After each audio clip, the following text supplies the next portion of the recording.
Squeaking and the sounds of footsteps echoed around them as they walked down the hallway of the mall. Though they tried to stay silent as they continued from the outdoor store, the lack of sounds that would typically be heard was absent. There wasn't the sound of the janitorial workers pushing their wide dry mops or the whirring of the floor buffer that was heard in the morning, that could still be heard when there wasn't people shopping. What was worse was the time they were inside the mall, currently, because there should be crowds of people going about their business. Parents talking with their children or teenagers gossiping with their friends should have been the norm, but instead, the silence was what greeted them. Their packs made quiet rustling noises as they walked, the synthetic fabric making the typical shushing noise. Each of them had nearly a full pack on them, filled with various outdoor supply gear that they would need once they left the mall. Turning his head, Han took a sip from the tube near his face, feeling the water slide down his throat. He was glad that the store had bottles of water available for them to fill their water bladders with. Instead of taking the bottles, they filled the bladders, considering the ability for the bladders to reshape itself, unlike the plastic bottles. They also filled up the metal containers full of water, though the water didn't need to be sanitized. Han was surprised by how well the packs distributed the weight they were carrying. Even though it was a lot, he didn't feel the need to utilize his abilities. It felt like he was carrying a backpack for school. Even if we don't find any food at the mall, we should be good for quite some time. Once we reach the university, it'll be a good idea to look at their cafeteria to find any supplies, Grace said. She was at the head of the group, making sure to look out for any danger. Based on what Han had put together, this was likely the first time that Grace was in a situation that demanded her training skills as a police officer. With the way she took charge in the store with showing them how to use the equipment, Grace likely began to think of herself as someone that others depended on. "How are you doing, Mom?" he asked. "I'm doing fine. Being able to get these supplies has made me feel better, like we can survive this whole ordeal." She turned her head towards him and smiled. "You look a lot better, Mom. I feel like you're looking more energetic compared to..." He trailed off, thinking about a certain someone. His mother placed a hand on his shoulder, sighing, and said, "Han, your father wasn't always like that. I remember when we met in high school. Your father was a kind man. You may not believe me, but he was someone that made me happy." Her expression changed as she remembered past events. "I shouldn't have let him treat you like that," Han said. A part of him felt guilty of allowing his father to abuse his mother. He had the ability to stop it, but had gotten used to not interfering with events. Pulling him closer to her, she rested her head on his, saying, "Han, you're not the one at fault. It's not the child's responsibility to step in and solve the problems of the parents. Sometimes, you just keep thinking that someone is going to change, even when they don't even know that they're doing anything wrong." "Should we try and stop by?" Han began to say. "No. I may be a horrible person for saying this, but my responsibility is to my 2 beautiful children. Your mother will likely be scorned by others about not going back and seeing if your father is okay. But I'm not risking the 2 of you. Just because we haven't run into any of those creatures doesn't mean that they're gone." Her words sounded harsh, but on her face was determination about protecting what she thought was important. Han was quiet after hearing his mom's words on the subject. A part of him was happy that she was able to get away from such a negative environment, but another part of him wondered what kind of consequences would come out from her actions. Looking into her eyes, he said, "I'll protect you, Mom." She gave him a smile that seemed like the one she only used for him, and said, "I know." As they walked for what seemed like forever, Ivy's voice sounded out. "It's the place we used to hang out." In front of them was a series of uneven blocks that he and his friends used to enjoy spending hours on while they talked about various unimportant topics. Seeing the artwork made him smile, thinking about how different everything was back then. "We should be near the food court," he said to the group. "Do you think any of the places have food we can eat?" Ruby wondered. They all had gone without food for a while. Instead of eating the food at the store, Jennifer had suggested they wait until they see what the food court was like. All the food items they carried were designed to last a long time, so it would be valuable for them. "I'm sure that there will be some food we can prepare," Han said. "Maybe Star and Moon will have some food so that we can have some of their burgers," Ivy added. Looking at the group, he could see many of them thinking about the various foods they wanted to eat when they arrived at the food court. Grace looked back at them and said, "We should try to eat as much as possible. Carrying around these packs is a lot of work, so we'll need the energy." "At least I won't need to watch my weight," Ruby said. "You're gaining a little weight," Ivy commented. "You bitch," Ivy said, playfully pushing her friend.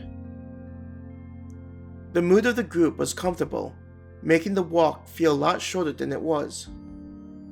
"Do you think anyone else is okay?" Jennifer asked the group after they passed by the stone artwork. Instead of answering her question, everyone kept walking as if not wanting to think about such things. Han understood that going through this was difficult and made worse by the lack of death seen aside from what they saw in the parking lot. Rounding the corner, the group saw the entrance into the food court. "We're here," Han said. Turning to everyone, Han reminded the group, "We've been lucky, not seeing any of these creatures, but remember that this isn't a safe environment. Stick together. If there's food, we'll try to figure out what to do from there." Even though their faces showed the excitement they were feeling, Han's words helped to jolt them back to their reality. Grace looked at him and nodded, knowing that his words were needed with how everyone forgot about their present situation. As they approached the arch with the words "food court" lighted up in neon lights, their senses were on high alert. "It's just like every place else," Harmony whispered. Only a few tables were correctly set up, most of them flipped over or on their sides. Chairs were strewn about, some of them looked like people had sat and then urgently stood up to cause the seat to flip back. Looking at the food stores, blood was painted over the counters and walls. The smell of rotting food hovered in the air, from the food that was dumped onto the floor. As they went deeper into the food court, a wet, sticky sound could be heard from the footsteps. Han looked down and noticed a large pool of soda and blood that lay across the floor and partially dried. "This is gross," Ivy commented as she looked at the sticky pool of partially dried liquid. Following the flow of liquids, Han saw that one of the counters had several juice machines that fell to the floor and emptied out their contents. "Are those footprints?" Harmony said, interrupting everyone's thoughts about getting around the mess. Their eyes began looking around the pool, trying to find what Harmony had pointed out. "Those do look like footprints," Jennifer said, agreeing with Harmony. Near the back of the pool of soda and blood, there was a set of footprints. "Do you think this is from yesterday?" his mother asked. Grace shook her head. If this was from yesterday, there would be more than a set of footprints before the soda had a chance to dry. The fact that there's only one means that these were made recently. The question is whether they are friendly or not, Han said. His eyes followed the path of footprints that seemed to go deeper into the mall.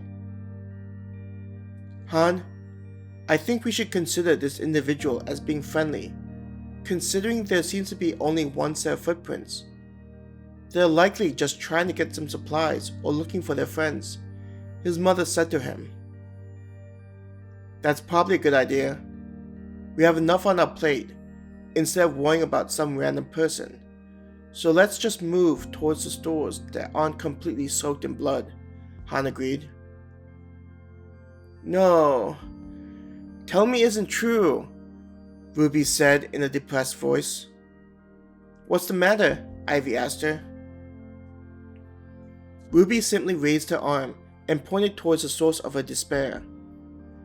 When everyone looked over to see where Ruby was pointing her finger, they also realized what had happened. Unlike the other stores that still had the lights on and entrance open, Star and Moon and Star and Moon East had the lights turned off and the gates rolled down. Walking over to the two stores, Han's group saw something on a screen next to the two stores. There was a sign that read, "We are sorry for the inconvenience, but we'll be closed until further notice. We hope that you'll come back and enjoy our wonderful food when we open our stores again. We look forward to creating a better day for you." Are they kidding? How in the world are they closed like this when all the other food stores were open? Ruby yelled and slammed her fist on the metal gate. The sound echoed throughout the food court, making everyone, including Ruby, flinch. She looked back at everyone and said, "Sorry." It's understandable that you'd be frustrated. Han smiled at Ruby. Just don't make this a habit, especially when we're trying to avoid attracting confrontation. He raised a hand and stroked her hair. Yeah, Ruby. I know that you're crazy about the company, but in this type of situation, it may not be a good idea. Ivy lightly smacked Ruby's arm jokingly. Metal scraping against the floor was heard off in the distance, causing everyone to freeze. What's that sound? Harmony asked, sounding frantic. I think we may have attracted the kind of attention we didn't want, Grace said. A clicking noise indicated her pulling out her gun. Hopefully, the attention we attracted is going to be affected by bullets, Han said. Grace didn't answer Han's comment, likely hoping for the same outcome. Slowly, the sound of the metal scraping became louder and was soon followed by a banging noise, as if something metal was hitting various objects. All of them looked to where the noise was coming from. Now they could hear numerous footsteps coming towards them. By the sound of the footsteps, there was more than a couple of people walking towards them. I'm sorry, everyone, Ruby said, the fear seeping out of her voice. Her voice became choked as she understood the sounds coming towards them was because of her actions earlier. Han reached out to her and caught her arm to drag her close to him. Making sure she was behind him, he said, "No one is blaming you, Ruby. We'll get through this together." Looking over at Ivy, he nudged his head to indicate for her to do the same. I hope you're not expecting us to hide behind you, baby brother, Jennifer said. I wouldn't be much of a big sister if I just hid behind you. You look after your baby brother, Jennifer. Mommy won't let anyone touch her kids, his mother said in a savage tone. She looked like a warrior queen, ready to tear apart anyone that went after her children. Minutes seemed to flow by like molasses, but soon they saw a large group of men and women. They were holding various types of weapons, a few holding shotguns and knives. A man wearing sunglasses and a sports coat appeared to be leading them. "What do we have here?" The man grinned at them, opening his arms wide in a welcoming manner. "We don't want any trouble," Grace said while pointing her gun at the man.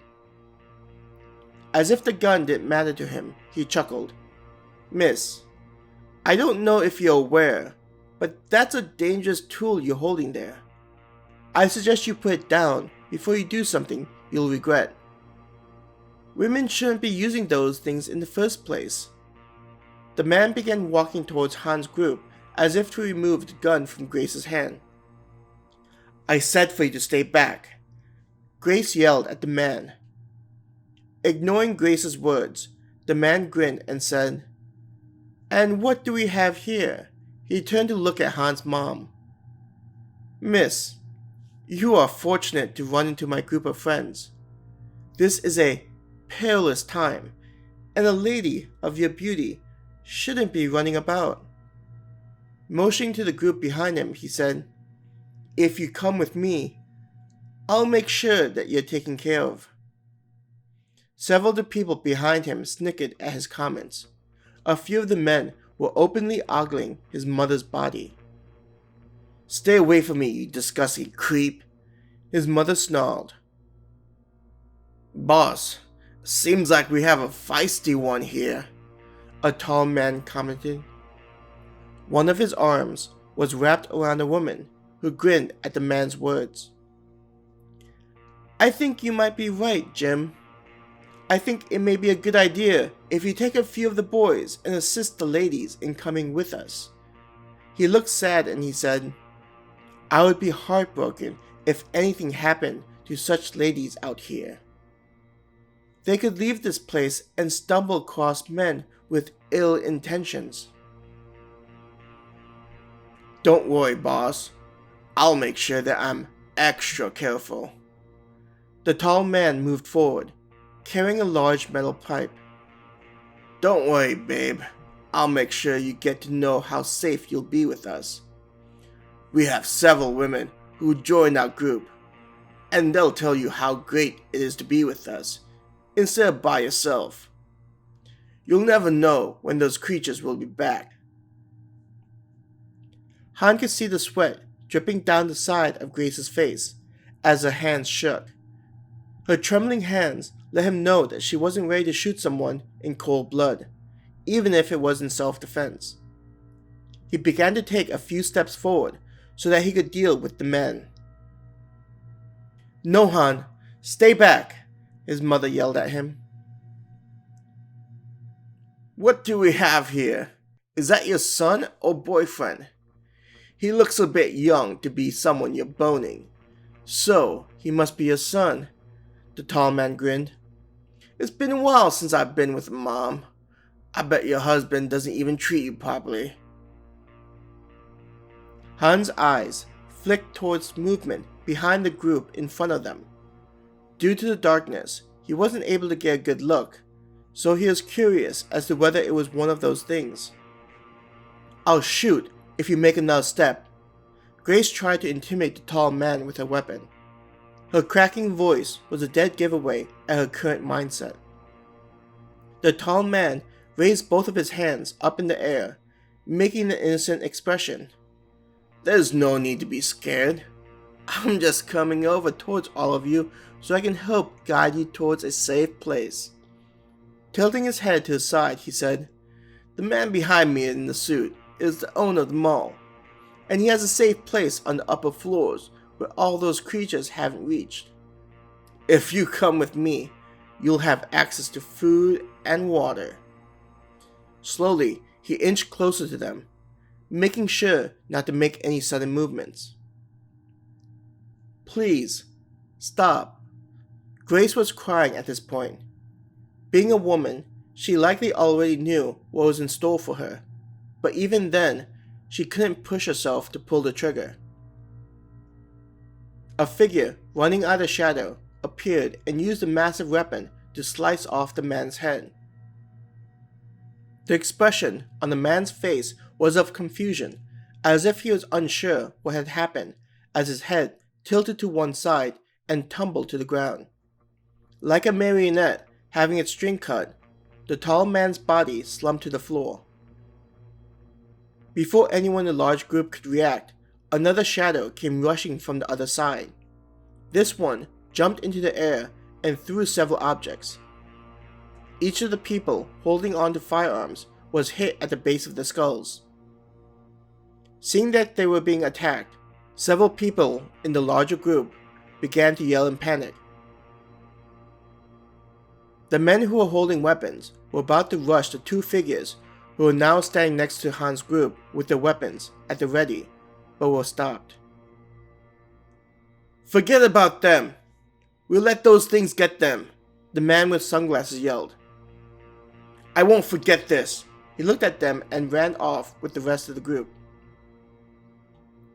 Han's group was standing still, looking at the retreating group and then towards the two people. Both of them were covered in black, with black metal plates protecting various parts of their body without compromising their ability to move. In addition, the two were wearing some type of helmets that made their heads look abnormally long. They were both carrying massive-looking swords. These weapons were nearly the size of their bodies and a lot thicker than typical swords. "Who are you people?" his mother asked. Once the danger from the group passed, the two figures in black placed their weapons on their back. There was a slight clicking noise, and the weapons hung there, not looking like they were attached to anything. The one nearest Grace lifted her hand and pulled off their face covering. A hissing noise was heard, and brown hair came tumbling down behind the person until it reached their hip.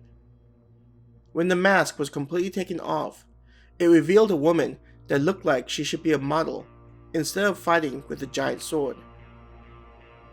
"Sorry about this, but we need to get out of this place now. The noise likely attracted those things," she explained. "What do you mean? We didn't see any of them on our way through the mall," Jennifer asked, confused by everything. "Yeah, that's because you guys didn't go into any dark and cramped areas. Those fuckers are sadistic pieces of shits and prefer to play with their food. If they hear too much noise, then they'll just come out from their hiding places," she hissed. "Now hurry up before I leave you people behind." As the woman and her companion began heading for the exit, Jennifer asked, "Who are you?" The woman looked back and said, "My name is Becky."